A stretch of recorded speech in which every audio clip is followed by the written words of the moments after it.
দর্শক আমন্ত্রণ জানাচ্ছি দীপ্ত সংবাদে। আপনাদের সঙ্গে এই মুহূর্তে আছে আমি রুবায়েত হাসান। আর শুরুতেই থাকছে প্রধান খবরের শিরোনাম। নির্বাচনী সংস্কার শেষে হবে রোডম্যাপ ঘোষণা, জানালেন প্রধান উপদেষ্টা। ধৈর্য ধরার আহ্বান। সরকারের ১০০ দিনে কমেনি অপরাধ, শুধু বদলেছে মুখ, নিয়ন্ত্রণে আসেনি নিত্যপণ্যের দাম। আইন শৃঙ্খলা পরিস্থিতি অনেকটা নিয়ন্ত্রণে, বলছেন ক্রীড়া উপদেষ্টা। দ্রব্যমূল্য হ্রাস টানার প্রচেষ্টা। গণহত্যা মামলায় আগামীকাল ট্রাইব্যুনালে নেওয়া হবে সাবেক ১৪ মন্ত্রী উপদেষ্টা। নিরাপত্তা জোরদার।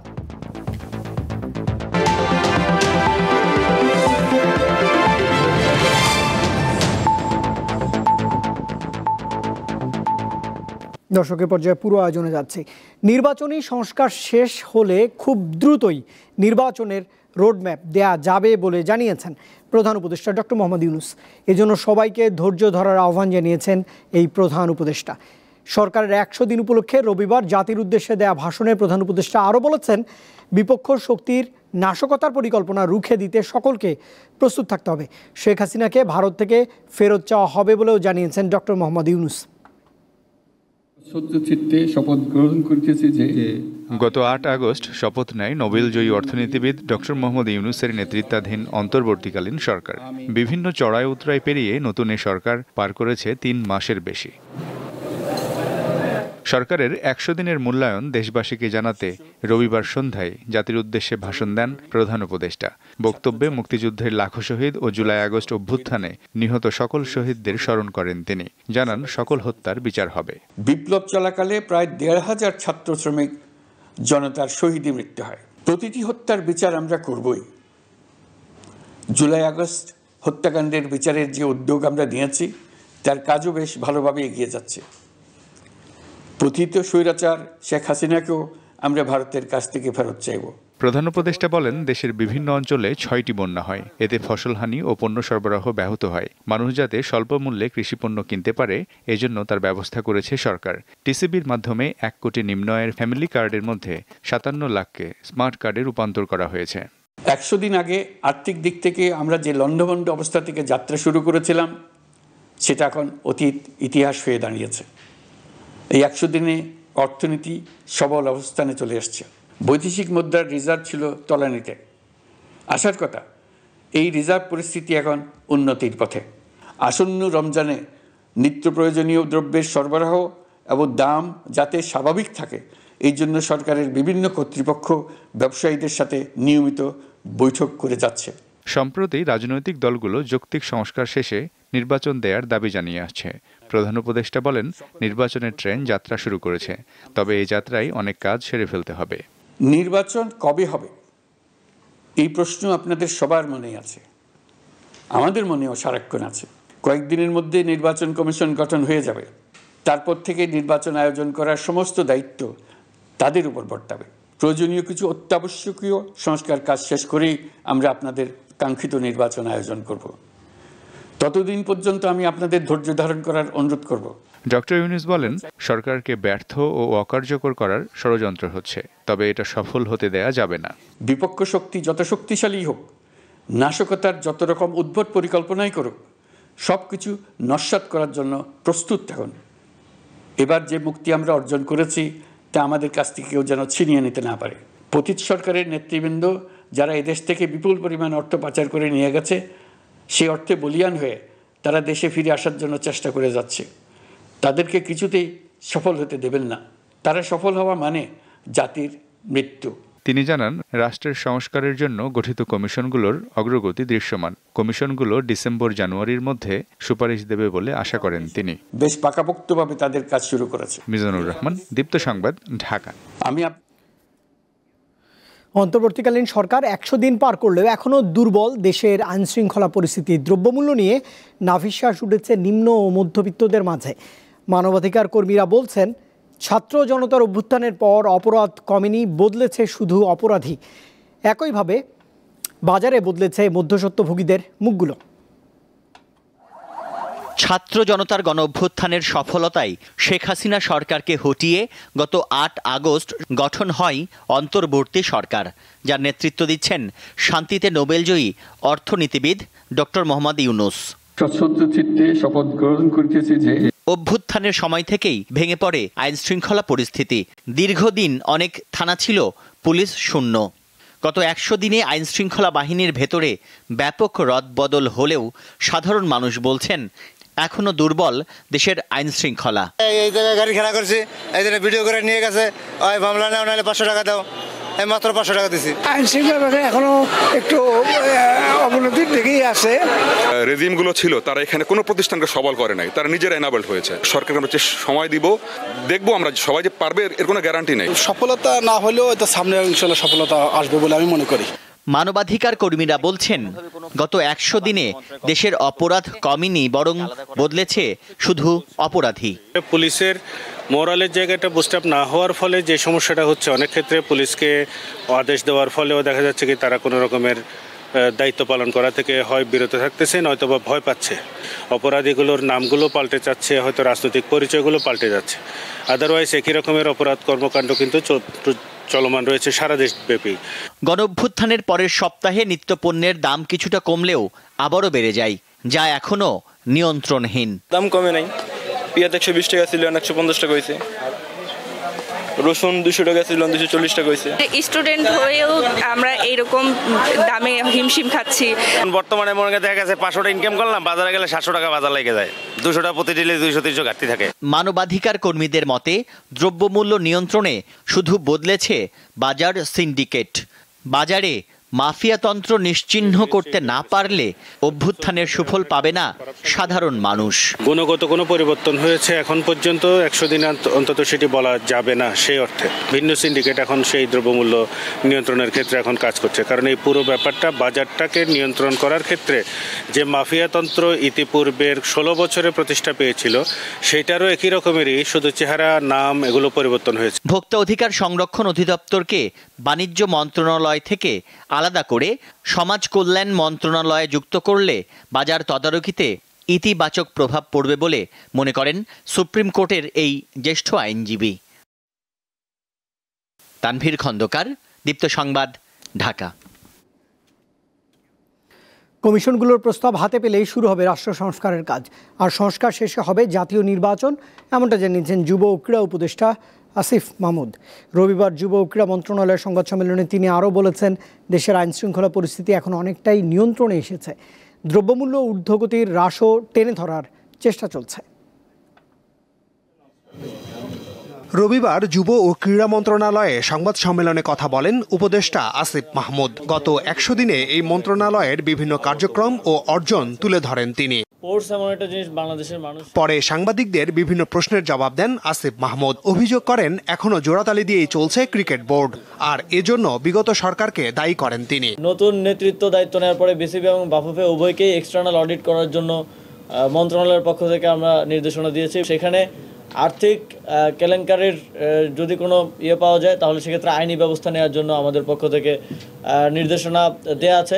অপর এক প্রশ্নের জবাবে নির্বাচন নিয়েও কথা বলেন আসিফ মাহমুদ। রাষ্ট্র সংস্কার এবং দেশ পুনর্গঠনে আপনারা জানেন 10টি কমিশন গঠন করা হয়েছে, এবং কমিশনগুলোর সাথে প্রায় নিয়মিতই আমাদের মাননীয় প্রধান উপদেষ্টা সহ যারা স্টেক হোল্ডার আছেন নিয়মিত বসছেন। 3 মাসের যে সময়টা দেওয়া হয়েছে তার মধ্যে সরকারের কাছে একটা প্রস্তাবনা আসবে, এবং তারপর সরকার ও স্টেক হোল্ডার কনসালটেশনের মাধ্যমে সেগুলো বাস্তবায়নের পথে আগাতে পারবে।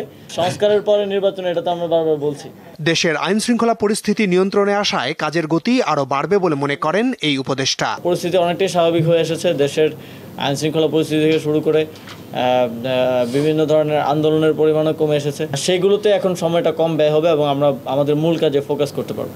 উপদেষ্টা পরিষদে ছাত্র প্রতিনিধি হিসেবে নিজেদের প্রমাণ করাটা গত 100 দিনে সবচেয়ে বড় চ্যালেঞ্জ ছিল বলে মন্তব্য করেন আসিফ মাহমুদ।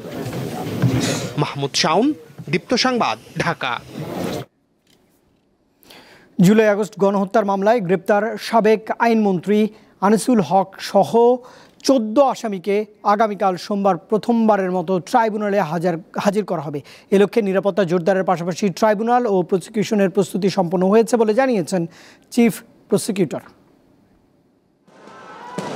জুলাই আগস্টে ছাত্র জনতার অভ্যুত্থানে নির্বিচারে হত্যা ও গণহত্যা চালানো হয়। এসব অপরাধের বিচারের উদ্যোগ নেওয়া হয়েছে আন্তর্জাতিক অপরাধ ট্রাইব্যুনালে। গত 17 অক্টোবর প্রথম কার্যদিবসে সাবেক প্রধানমন্ত্রী শেখ হাসিনা, আওয়ামী লীগ সাধারণ সম্পাদক ওবায়দুল কাদের সহ 46 জনের বিরুদ্ধে গ্রেপ্তারি পরোয়ানা জারি করে ট্রাইব্যুনাল। এর মধ্যে অন্য মামলায় গ্রেপ্তার 14 ব্যক্তিকে ট্রাইব্যুনালে হাজির করানোর আদেশ দেয়া হয়। এরই ধারাবাহিকতায় সোমবার ট্রাইব্যুনালে হাজির করা হবে সাবেক মন্ত্রী আনিসুল হক, ফারুক খান, দীপু মনি, রাশেদ খান মেনন, হাসানুল হক ইনু, জুনায়েদ আহমেদ পলক, আব্দুর রাজ্জাক, শাহজাহান খান, কামাল আহমেদ মজুমদার ও গাজী গোলাম দস্তগীর, সাবেক প্রধানমন্ত্রীর উপদেষ্টা তৌফিক ইলাহি চৌধুরী ও সালমান এফ রহমান এবং বিচারপতি শামসুদ্দিন চৌধুরী মানিক ও সাবেক স্বরাষ্ট্র সচিব জাহাঙ্গীর আলম। বিচার শুরু হলেও পুরনো ট্রাইব্যুনাল ভবন প্রস্তুতির কাজ এখনও চলমান, তবে তা শেষের দিকে। রবিবার বিচারকক্ষ সহ পুরো এলাকা পরিদর্শন করেন চিফ প্রসিকিউটর। খুবই অকাট্য দলিল প্রমাণাদিও আছে, সেগুলো কম্পাইল করা, সেগুলোকে সংগ্রহ করে বিচার উপযোগী করার যে প্রক্রিয়াটা সেটা চলছে। সেই অনুযায়ী আইনের নির্ধারিত গতি অনুযায়ী চলবে। আসামিরা সকল আইনগত সুবিধা পাবেন বলেও জানান তিনি। বলেন, অতীতের মতো ট্রাইব্যুনালে অবিচার করা হবে না। আসামিগণের পক্ষে যারা আইনজীবী হিসেবে নিযুক্ত হবেন তারা যথাযথ ওকালতনামা সহকারে আসবেন, তাদেরকে এখানে এন্ট্রান্স দেওয়া হবে। সাংবাদিকদের ব্যাপারেও আমরা তাদের যথাযথ আইডি প্রদর্শন ব্যতি রেখে এখানে যাতে কেউ প্রবেশ না করেন। আদালত কক্ষে কোনো ব্যক্তি মোবাইল নিয়ে প্রবেশ করবেন না, সেটা আইনজীবী হোক, প্রসিকিউশন হোক, সাংবাদিক হোক। তিনি জানান, জুলাই আগস্ট ছাড়াও অতীতের গুম খুনের ঘটনারও বিচার করা হবে ট্রাইব্যুনালে। আজিজুল ইসলাম, দীপ্ত সংবাদ, ঢাকা। আন্তর্জাতিক অপরাধ ট্রাইব্যুনালে গুম নির্যাতনের 7টি অভিযোগ দায়ের করেছেন ইসলামী ছাত্র শিবিরের নেতাকর্মীরা। রবিবার ট্রাইব্যুনালের প্রসিকিউশন দফতরে তারা এইসব অভিযোগ দায়ের করেন। এতে আইন শৃঙ্খলা রক্ষাকারী বাহিনী এবং আওয়ামী লীগের 53 জনকে অভিযুক্ত করা হয়েছে। কেউ দীর্ঘ সময় গুমের শিকার, আবার কেউ আইন শৃঙ্খলা বাহিনীর নির্যাতনের শিকার হয়ে পঙ্গু হয়েছেন। এমন 7 জন ইসলামী ছাত্র শিবিরের নেতাকর্মী বিচারের আশায় ট্রাইব্যুনালে আসেন। তারা প্রসিকিউশন দপ্তরে 7টি অভিযোগ দায়ের করেন। এর মধ্যে 2টি গুমের ঘটনা আর 5টি আইন শৃঙ্খলা বাহিনীর নির্যাতনের শিকার হওয়ার ঘটনা। নির্যাতনের শিকার হয়ে পঙ্গু হওয়া ভুক্তভোগীরা তুলে ধরেন তাদের অভিযোগ। মনে করছে যে মারা গেছে, ওই পুলিশের গাড়িতে উঠায় হ্যান্ডকাপ অবস্থায় আমার ব্রিজ থেকে ফেলা দিয়েছে। 30 ফুট থেকে 35 ফুট উঁচু হবে, উঁচু থেকে ফেলা দিয়েছে। স্পাইনাল কর্ড ইনজুরি, আমার বুক থেকে 2 পায়ে এখন অবশ্য। ওই সময় যারা আমাদের উপর অত্যাচার করছিল আমি তাদের একটা বিচার চাই।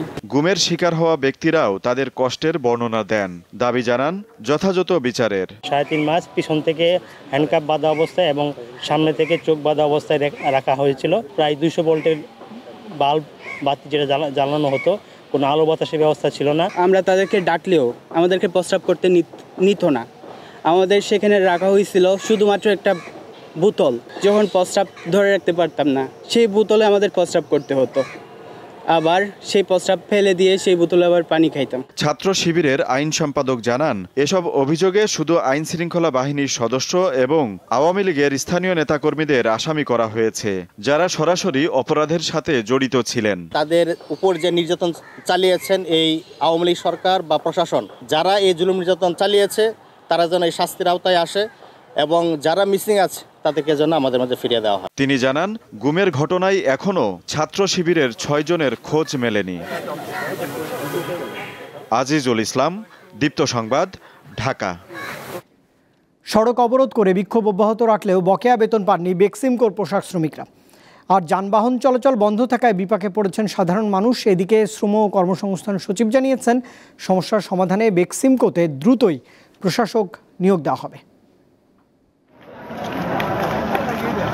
বকেয়া বেতনের দাবিতে গত কয়েকদিনের মতো রবিবারও সকাল থেকে গাজীপুরের চক্রবর্তী এলাকায় নবীনগর চন্দ্রা সড়ক অবরোধ করে বেক্সিমকো ইন্ডাস্ট্রিয়াল পার্কের পোশাক শ্রমিকরা। গত বুধবার থেকে প্রতিদিন সকাল থেকে রাত পর্যন্ত সড়ক অবরোধ করে বিক্ষোভ করেছেন তারা।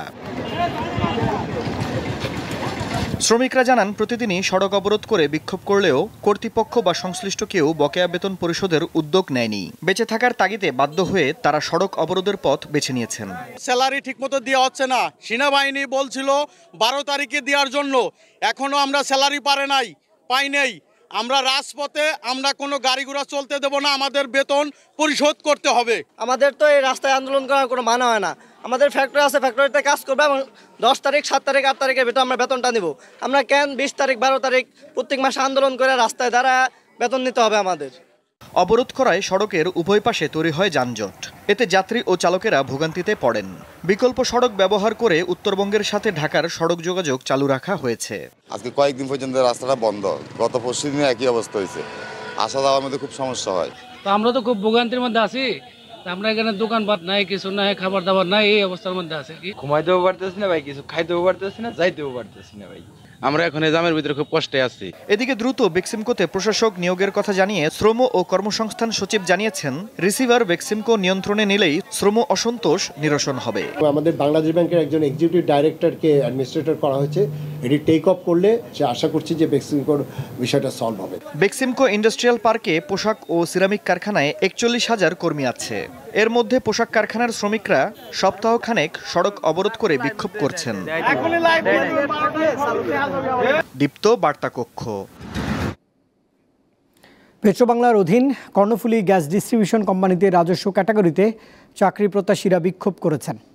রবিবার পেট্রোবাংলা ভবনের ফটকে তালা দিয়ে প্রধান কার্যালয়ে প্রায় 1 ঘন্টা অবরুদ্ধ করে রাখেন আন্দোলনকারীরা। সকাল 10:30টার দিকে পেট্রোবাংলার সামনে অবস্থান নেন বিক্ষোভকারীরা। দুপুর 12টার দিকে ফটকে তালা দেয়ায় ভেতরে আটকা পড়েন শতাধিক কর্মকর্তা কর্মচারী। সরকারি চাকরি প্রত্যাশীদের অভিযোগ, কর্ণফুলী গ্যাস ডিস্ট্রিবিউশন কোম্পানির 12 ও 14তম গ্রেডে লিখিত এবং একটি ক্যাটাগরির মৌখিক পরীক্ষা নিয়ে টালবাহানা চলছে। পরে পেট্রোবাংলা চেয়ারম্যান ও কর্ণফুলী গ্যাস ডিস্ট্রিবিউশনের অতিরিক্ত মহাপরিচালক ডিসেম্বরের মাসের মধ্যে মৌখিক পরীক্ষা নেওয়ার আশ্বাস দিলে অবস্থান কর্মসূচি প্রত্যাহার করে নিয়েছেন এই চাকরি প্রত্যাশীরা।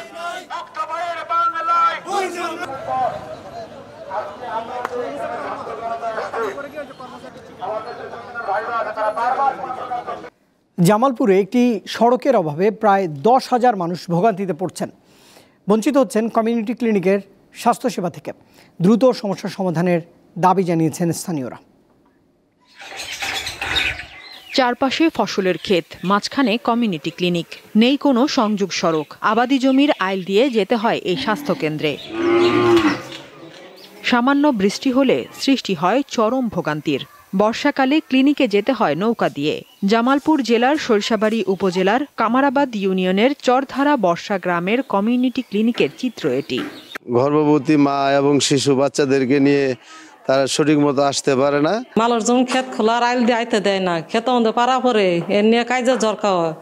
মাংনা চিকিৎসা কিন্তু আয়াহের রাস্তার পাশ থেকে ঘুরে ঘুরে জায়গা। আমাদের নদীর উপর থেকে অনেক মানুষ আসে, তারা সুন্দরভাবে চিকিৎসা নিতে পারছে না একমাত্র রাস্তার কারণে। আমাদের এখানে 10 থেকে 12,000 লোকজন বসবাস করে সেবা নেয়। তাদের আসার সময় অনেক কষ্ট হয়। আমিও বর্ষাকালে বন্যা আসলে আসতে পারি না। 2013 সালে কমিউনিটি ক্লিনিক স্থাপনের জন্য 8% জমি দান করেন হাসনাত আলী। স্বাস্থ্য অধিদপ্তরের অর্থায়নে 20 লাখ টাকা ব্যয়ে ক্লিনিকের নির্মাণ কাজ শেষ হয় 2015 সালে। তবে সড়ক না থাকায় চিকিৎসা সেবা নিতে দুর্ভোগ পোহাচ্ছেন সাধারণ মানুষ। যাতে দুটা সব পাই আমি এই আশাই দিছি। এখন মানুষ ওই সত্যি করে হয়ে গেছে, পথ আইলে পথ দেয় না। সরকারের কাছে একটু চাই যে এই সাহায্য চাই যে আস্তে আস্তে যাতে হয়, মানুষজন সুচিকিৎসা পায়। সড়কের বিষয়টি সমাধানের আশ্বাস দেন উপজেলা স্বাস্থ্য কর্মকর্তা। তো এই বিষয়টি আমি ঊর্ধ্বতন কর্তৃপক্ষের সাথে আলোচনা করে ওখানকার স্থানীয় যারা জনপ্রতিনিধি সহ অন্য ব্যক্তি আছে তাদের সাথে পরামর্শ ক্রমে আমরা এইখানে যাতায়াত ব্যবস্থা চেষ্টা করব। ক্লিনিকটিতে প্রতিদিন 40 থেকে 50 জন রোগী চিকিৎসা নিতে আসেন। দীপ্ত বার্তা কক্ষ।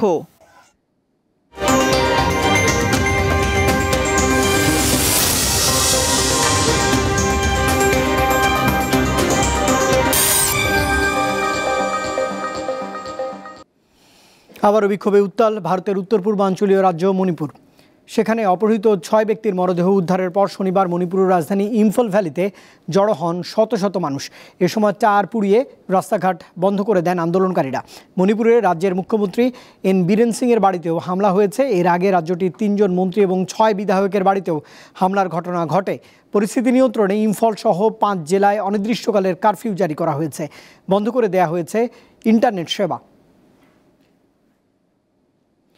যুক্তরাষ্ট্রের নবনির্বাচিত প্রেসিডেন্ট ডোনাল্ড জন ট্রাম্পের সঙ্গে কাজ করার প্রতিশ্রুতি দিয়েছেন চীনের প্রেসিডেন্ট শি জিনপিং।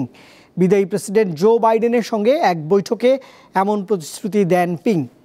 শনিবার পেরুতে এপেক শীর্ষ সম্মেলনের ফাঁকে দুই নেতার এই বৈঠক অনুষ্ঠিত হয়। বাইডেনের 4 বছরের শাসনামলে সম্পর্কের উত্থান পতনের বিষয়টি স্বীকার করেন তারা। এ সময় উভয় বাণিজ্য এবং তাইওয়ানের মতো ইস্যুতে উত্তেজনা কমানোর বিষয়ে আলোচনা করেন দুজন। বৈঠকে চীনের প্রেসিডেন্ট বলেন, ওয়াশিংটনের সঙ্গে স্থিতিশীল সম্পর্ক নিয়ে বেইজিংয়ের লক্ষ্য অপরিবর্তিত অবস্থায় থাকবে। বাইডেন বলেন, দুটি বৈশ্বিক শক্তির মধ্যে কৌশলগত প্রতিযোগিতা যুদ্ধের দিকে নেওয়া উচিত নয়। গাজা ইসরায়েলের যুদ্ধ পদ্ধতি গণহত্যার সঙ্গে সামঞ্জস্যপূর্ণ। বারবার জাতিসংঘ এবং বিভিন্ন দেশ বলে আসলেও তাতে কর্ণপাত নেই তেল আবিবের। বরং গাজায় কুখ্যাত যুদ্ধ পদ্ধতি দাহিয়া ডক্ট্রিন প্রয়োগ করে আসছে নেতানিয়াহু। ধ্বংসাবশেষ আর মৃত্যু এ যেন চরম সত্য গাজাবাসীর জন্য। 1 বছরের বেশি সময় ধরে ইসরায়েলের নির্বিচার হামলায় ফিলিস্তিনের গাজার বড় অংশই বিরান ভূমিতে পরিণত হয়েছে। সেখানকার বড় অংশই এখন বসবাসের অনুপযোগী। বেসামরিক স্থাপনায় ইসরায়েলের ধ্বংসযজ্ঞ নতুন কিছু নয়, বরং নিজেদের যুদ্ধনীতির অংশ হিসেবে ইহুদি রাষ্ট্রটি এমন ধ্বংসযজ্ঞ চালিয়ে থাকে। তাদের এই যুদ্ধনীতি দাহিয়া ডক্ট্রিন হিসেবে পরিচিত। এই যুদ্ধনীতি ইসরায়েল প্রথম প্রয়োগ করে লেবাননে। অক্টোবরের শুরু থেকে সেই লেবাননে আবার কুখ্যাত এই যুদ্ধনীতি প্রয়োগ শুরু করেছে ইসরায়েলি বাহিনী। Institute of middle east understanding IMEU এর মতে দাহিয়া ডক্ট্রিন হলো ব্যাপক ও অসম শক্তি প্রয়োগ এবং বেসামরিক লোকজন ও স্থাপনার উপর ইচ্ছাকৃত হামলার ইসরায়েলি রণনীতি। চলমান যুদ্ধে গাজার ধ্বংসযজ্ঞ নিয়ে UNDPর আরব দেশগুলোর আঞ্চলিক ব্যুরোর পরিচালক আবদুল্লাহ আল দরবারি বলেন, 1945 সালের পর এরকমটা আর হয়নি। গত প্রায় 40 বছর গাজায় মানব উন্নয়নের জন্য যত বিনিয়োগ করা হয়েছিল তার সবই জলে গেছে। গাজা আবার 1980-র দশকে ফিরে গেছে। বিশ্লেষকদের মতে মূলত কোনো সরকার বা গোষ্ঠীর প্রতি সমর্থন প্রত্যাহারে সেখানকার জনগণকে বাধ্য করতেই যুদ্ধে ব্যাপক ধ্বংসযজ্ঞের এই দাহিয়া ডক্ট্রিন প্রয়োগ করে থাকে ইসরায়েল। যদিও এই নীতি প্রয়োগ করে তাদের উদ্দেশ্য কতটা অর্জিত হয়েছে তা নিয়ে প্রশ্ন রয়েছে। নাদিরা জাহান, দীপ্ত বার্তা কক্ষ।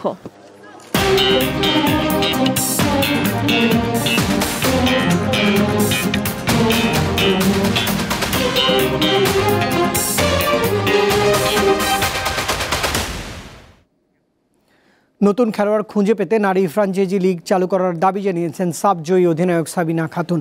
রবিবার এক সংবর্ধনায় তিনি মেয়েদের আবাসনের ব্যবস্থা করারও দাবি জানান। অনুষ্ঠানে কোচ পিটার বাটলার জানিয়েছেন, খেলোয়াড়রা না চাইলে তিনি কোচ থাকতে চান না। নেপালের মাটিতে টানা দ্বিতীয়বার সাফ জয়, যার রেশ এখনো কাটেনি। কোচ পিটার বাটলারের অধীনে এমন সাফল্যের পরও তাকে নিয়ে বড় বিতর্কের জন্ম দেন বাংলাদেশ দলের ফুটবলাররা। পাল্টা জবাবও দিয়েছেন বাটলারও। এখনও তিনি তার নিজের জায়গায় অটল। তারা আমার সাথে কাজ করতে না চাইলে আমিও তাদের সাথে কাজ করব না। আমার নামে এমন তথ্য ছড়াচ্ছে যা মেনে নেয়ার মতো নয়। আমি একজন পেশাদার ব্যক্তি, আমি দলের জন্য কাজ করেছি। সেটা যদি মেনে নেয়ার মতো না হয় তার জন্য আমি ক্ষমা প্রার্থী। আগামী 31 ডিসেম্বর বাটলারের সাথে বাফুফের চুক্তির মেয়াদ শেষ হবে। তার সাথে চুক্তি বাড়বে কিনা এমন প্রশ্ন করা হলে এড়িয়ে যাওয়ার চেষ্টা করেন তিনি। অধিনায়ক সাবিনা জানিয়েছেন, দলের যে কোচই আসুক তাতে তার কোনো আপত্তি নেই। পার্সোনালি আসলে নাই, কারণ অ্যাজ এ প্লেয়ার আমার যাকে দেবে তার সাথে তো ট্রেনিং করতেই হবে। সাফ জয়ের পর সংবর্ধনার বন্যায় ভাসছে বেঙ্গল টাইগ্রেসরা। তারপরও অধিনায়কের গলা ছিল আক্ষেপ। বাফুফের কাছে তার চাওয়া মেয়েদের আবাসনের ব্যবস্থা করার পাশাপাশি নারী ফ্র্যাঞ্চাইজি লিগগুলো চালু করা। ছেলেদের ফেডারেশন কাপ হয়, স্বাধীনতা কাপ হয়, মেয়েদের আগে বঙ্গমাতা টুর্নামেন্টটা হতো, বেশ লাস্ট 3-4 বছর সেটাও হয় না। তো আমার মতে হচ্ছে ডোমেস্টিক খেলা আপনি যত রাখতে পারবেন আমার মনে হয় প্লেয়ারদের মান তত বাড়বে। রবিবার বাফুফের প্রধান কার্যালয়ে ওয়ালটনের তরফ থেকে সংবর্ধনা দেওয়া হয় বাঘিনীদের। এতে প্রত্যেকে পেয়েছেন একটি করে ফ্রিজ। ঈশান হাসান, দীপ্ত স্পোর্টস, ঢাকা। ঢাকার মঞ্চে জমকালো এক সঙ্গীত সন্ধ্যায় দর্শক মাতালেন জার্মান মেক্সিকান র্যাপার টাইগার স্ট্রিস। রবিবার রিদম অফ ফিউশন শিরোনামে এক কনসার্টে তার পারফরমেন্সে মুগ্ধ তরুণ সঙ্গীতপ্রেমীরা। এ ধরনের উদ্যোগ ভবিষ্যতেও চলমান থাকবে বলে জানিয়েছেন আয়োজকরা। শীতের সন্ধ্যায় সুরের মূর্ছনায় দর্শক শ্রোতাদের উষ্ণ করে তুললেন টাইগার ট্রিস। নিজেকে নিগড়ে হিপ হপ, ওয়ার্ল্ড মিউজিক এবং ইলেকট্রনিক সুরের সংমিশ্রণ ঘটিয়ে এক অনন্য ফিউশন পরিবেশনা তৈরি করেন তিনি। রবিবার সন্ধ্যায় ঢাকার আলোকি কনভেনশন সেন্টারে রিদম অফ ফিউশন কনসার্টে সবাইকে মাতিয়েছেন টাইগা।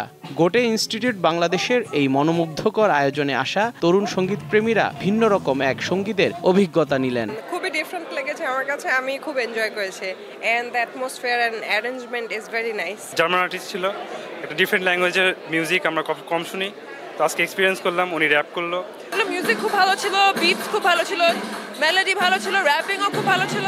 মনে হলো যে ফিউশনটা মজা করেই করলো। ইংরেজি, জার্মান সহ বেশ কয়েকটি ভাষায় ঘণ্টাব্যাপী নিজের সেরা পারফরমেন্স উপহার দিয়েছেন টাইগা। ভাঙা বাংলায় দর্শকদের সঙ্গে শুভেচ্ছা বিনিময় করেন তিনি। টাইগার সঙ্গে ছিলেন বাংলাদেশের একদল প্রতিভাবান যন্ত্রশিল্পী। এই কনসার্টে বৈচিত্র্যময় সুর, স্থানীয় ও আন্তর্জাতিক সঙ্গীতের মধ্যে সুন্দর একটি সেতুবন্ধন তৈরি করেছে বলে মনে করেন আয়োজকরা। জার্মান সঙ্গীত ও বাংলাদেশি সঙ্গীতের সংমিশ্রণে এটা এক ধরনের এক্সপেরিমেন্ট ছিল, তবে এর ফল আমরা খুবই দারুণ পেয়েছি। সবাই পছন্দ করেছেন, গানের সঙ্গে নেচেছেন। এ ধরনের উদ্যোগ ভবিষ্যতেও চলমান থাকবে বলেও জানান তিনি। জহুরুল মোহসান, দীপ্ত সংবাদ, ঢাকা। দর্শক, এই ছিল এখনকার মতো দীপ্ত সংবাদের আয়োজনে। শেষ করার আগে প্রধান খবরের শিরোনাম জানাবো আরেকবার। নির্বাচনী সংস্কার শেষে হবে রোডম্যাপ ঘোষণা, জানালেন প্রধান উপদেষ্টা। ধৈর্য ধরার আহ্বান। সরকারের 100 দিনে কমেনি অপরাধ, শুধু বদলেছে মুখ, নিয়ন্ত্রণে আসেনি নিত্যপণ্যের দাম। আইন শৃঙ্খলা পরিস্থিতি অনেকটাই নিয়ন্ত্রণে, বলছেন ক্রীড়া উপদেষ্টা। দ্রব্যমূল্যের হ্রাস টানার প্রচেষ্টা। গণহত্যা মামলায় কাল ট্রাইব্যুনালে নেওয়া হবে সাবেক 14 মন্ত্রী, উপদেষ্টা। নিরাপত্তা জোরদার।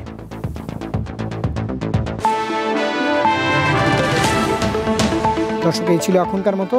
এতক্ষণ সঙ্গে থাকবার জন্য ধন্যবাদ সবাইকে। আরও তথ্য বিনোদনের জন্য আপনি যুক্ত থাকতে পারেন দীপ্ত টেলিভিশনের ডিজিটাল প্ল্যাটফর্মগুলোতে।